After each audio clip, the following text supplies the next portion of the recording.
Bonsoir à tous et bienvenue. Aujourd'hui, nous allons parler du Real Madrid qui s'est imposé aujourd'hui 2 buts à 0 face à Retafe, ce qui était donc un match assez facile pour le Real Madrid qui a réussi donc dès l'entame du jeu à marquer et à prendre l'avantage donc sur Retafe. Nous allons aussi parler de Kylian Mbappé qui était présent aujourd'hui et qui a joué à son poste de prédilection. Quels ont été donc les résultats de cela? Ça aussi, nous allons parler plus loin dans la vidéo. Et que dire aussi de Bellingham? Bellingham aussi qui a fait un match très intéressant et qui est d'ailleurs sorti donc en début de seconde période pour des raisons assez inconnues pour le moment. Donc aujourd'hui, le Real Madrid jouait donc face à Retafe et pour le match, pour un match ultra important parce que avec une victoire aujourd'hui, donc ils allaient se rapprocher un peu plus de ce Barcelone. Comme ils ont un match déjà en retard face à Valence, ça allait donc leur permettre d'être un peu rassurés parce que s'ils gagnent ce match-là face à Valence, ils vont passer devant le FC Barcelone qui a lâché énormément de points au cours de ces derniers matchs en Liga notamment.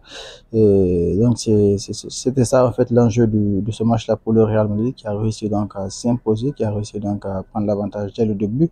Et voilà, donc ça a été un match quand même, une première mi-temps qui a été plutôt maîtrisée par les Madrilènes, mais quand même la deuxième mi-temps, c'était beaucoup moins ça quand même. Et avec surtout la sortie de Jude Bellingham qui est sorti donc en début de seconde période. Il avait donc eu un choc avec le gardien de but de Retafe et malheureusement donc il n'a pas pu revenir donc sur le terrain parce qu'il souffrait de vertige.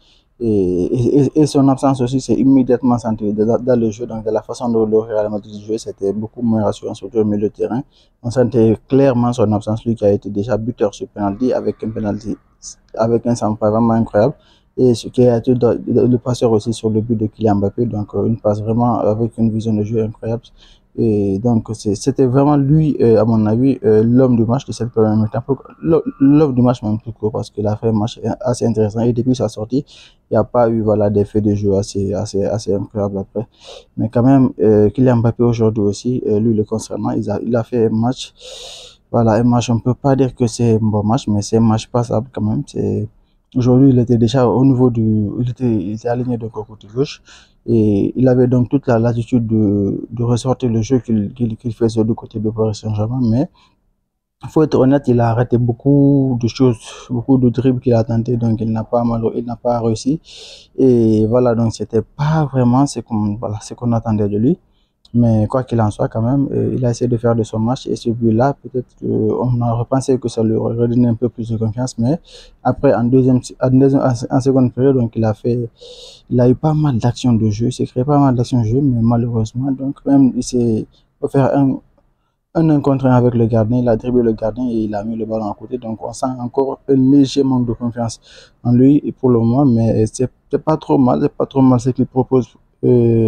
Puisque déjà il parvient à marquer, donc c'est déjà pas mal. Il a inscrit donc un 10e but entre penalty et autres, mais quand même c'est pas trop mal ce qu'il fait, mais c'est encore loin de ce que l'homme pourrait attendre donc d'un joueur de son niveau. Donc aujourd'hui, globalement, c'était un match intéressant de Real Madrid, mais ils peuvent faire beaucoup mieux. Et en tout cas, on a hâte de voir le prochain match, comment ça va se passer. Donc, c'est tout en ce qui concerne le but de ce match-là. Laissez savoir ce que vous avez pensé de ce match-là dans les commentaires et à la prochaine. Ciao.